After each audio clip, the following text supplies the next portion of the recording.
decât Dani Alves.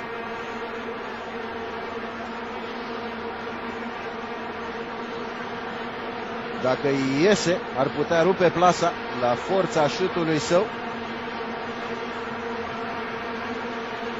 Și e probabil ultima noastră șansă de a nu intra în prelungiri cu acest meci. O privire furibundă a lui Dani Alves. Sunt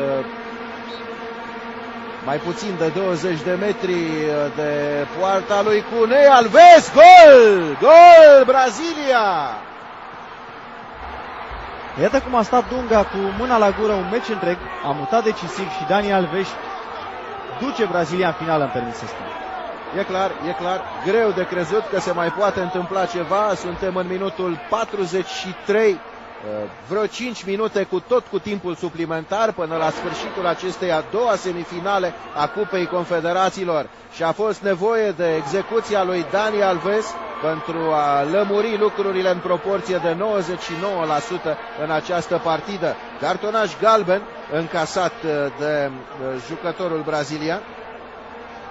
A tras pe colțul lung, pe colțul portarului, lipit de bară, n-a avut nicio Excelent șansă. a tras. Nu știu dacă nu cumva balonul a fost ușor deviat și de zid.